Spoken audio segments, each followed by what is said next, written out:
अभ्यास प्रश्न नंबर 1, पहला क्वेश्चन, कहता निम्नलिखित में से कौन सा पदार्थ लेंस बनाने के लिए प्रयुक्त नहीं किया जा सकता।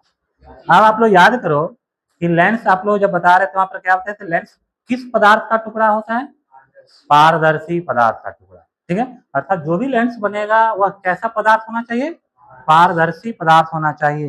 यहाँ पर देखो 4 ऑप्शन दिया हुआ है।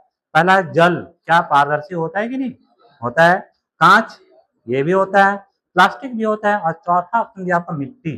तो क्या मिट्टी पारदर्शी है, नहीं, तो इससे हम लेंस नहीं बना सकते, ठीक है। दूसरा क्वेश्चन ध्यान देंगे, किसी बिंब का कोई वस्तु है, अवतल दर्पण द्वारा बना प्रतिबिंब आभासी, सीधा और वस्तु से बड़ा पाया गया।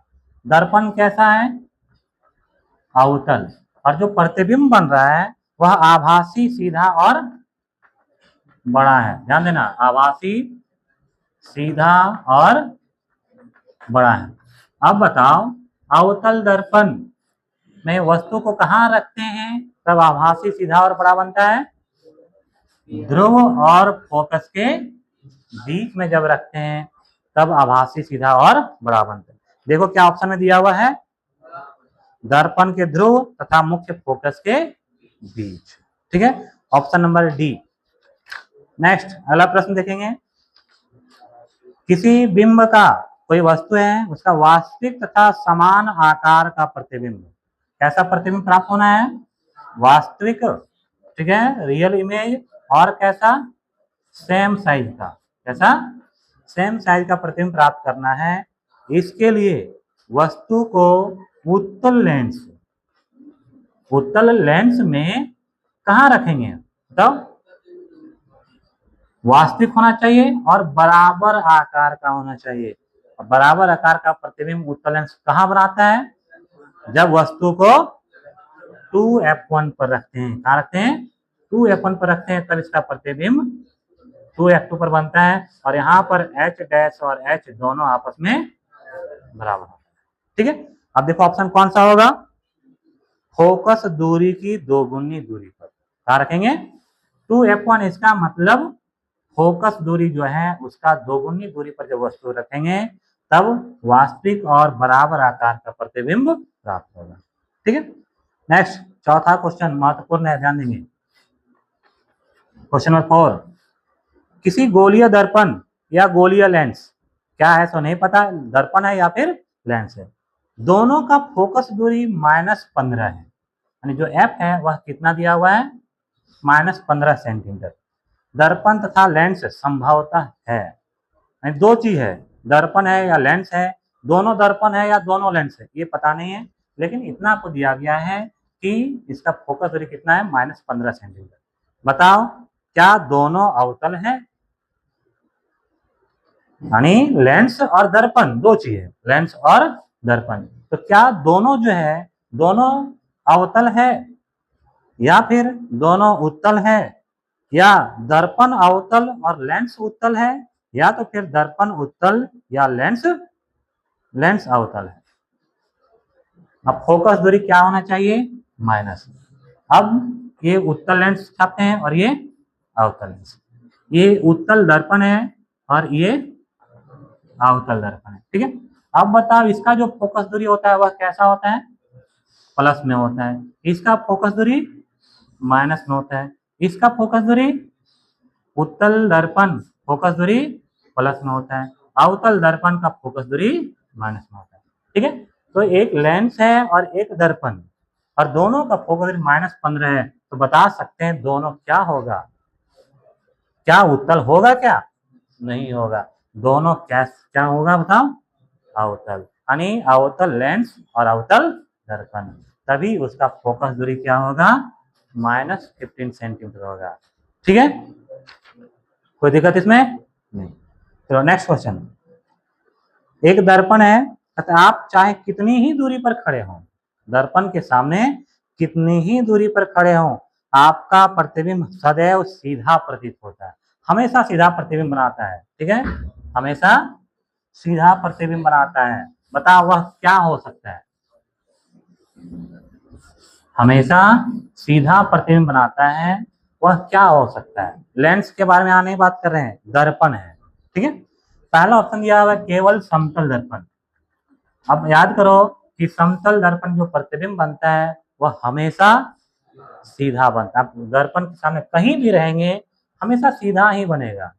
और इसमें एक और विशेषता है कि प्रतिबिंब का आकार वस्तु के आकार का बराबर होता है। ठीक है, दूसरा ऑप्शन दिया है अवतल दर्पण। दूसरा क्या है?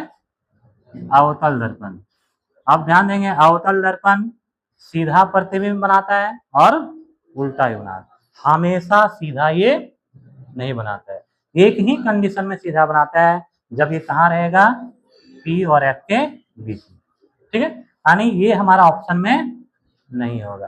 तीसरा केवल उत्तल, ध्यान दो, उत्तल दर्पण, यह भी वस्तु कहीं भी रहेगा इसका प्रतिबिंब हमेशा सीधा ही बनाता है, यानी उत्तल दर्पण भी हमेशा सीधा प्रतिबिंब बनाता है।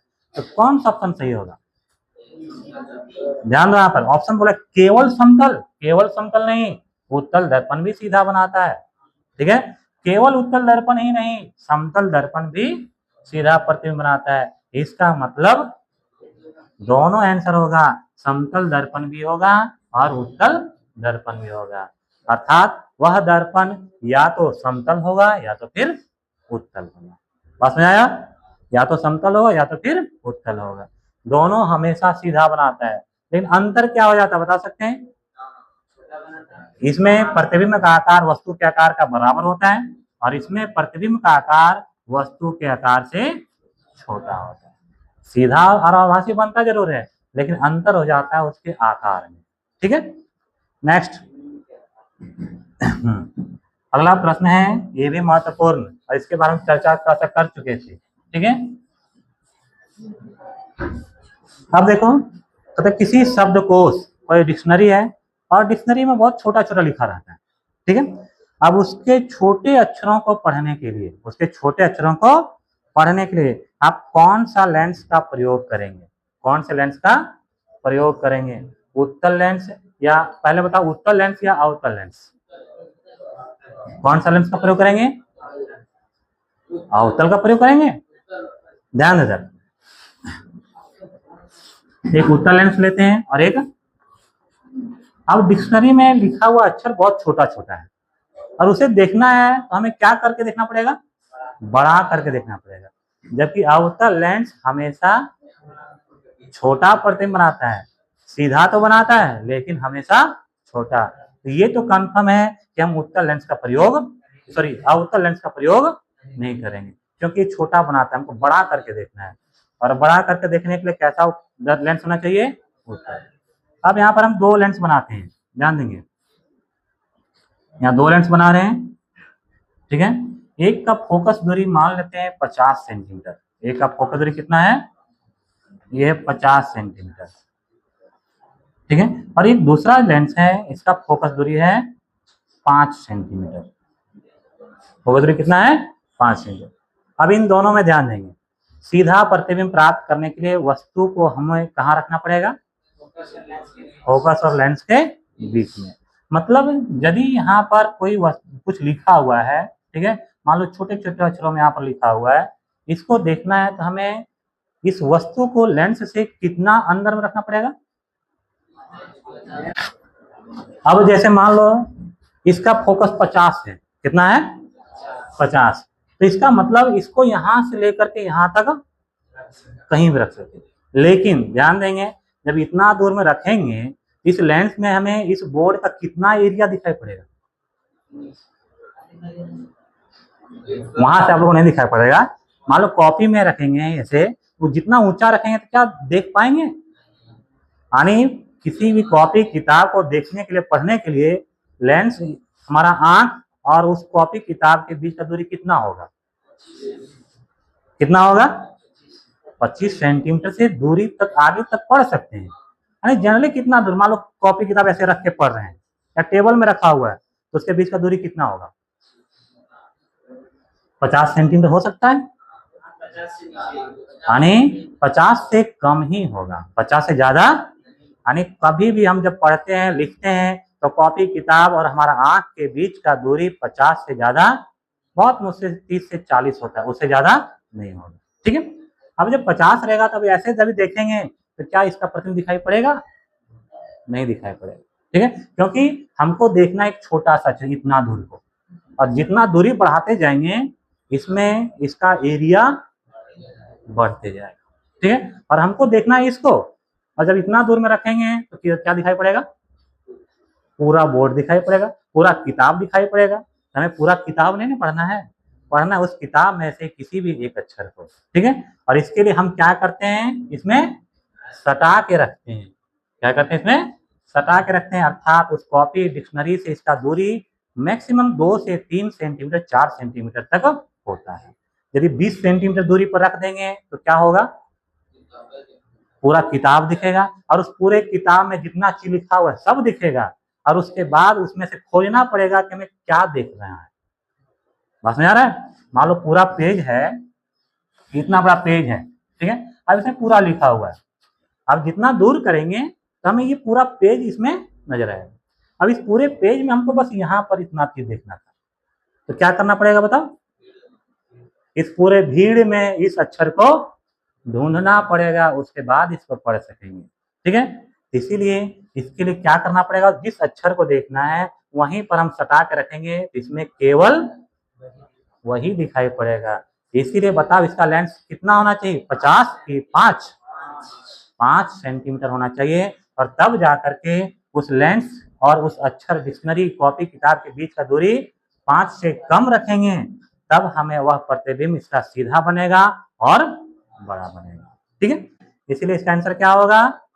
छोटे अक्षरों को पढ़ने के लिए हम एक ऐसे उत्तल लेंस का प्रयोग करेंगे जिसका फोकस दूरी 5 सेंटीमीटर से कम हो, और उस कॉपी किताब को इस 5 सेंटीमीटर से कम दूरी पर रखेंगे, तभी उसे हम साफ साफ पढ़ सकेंगे।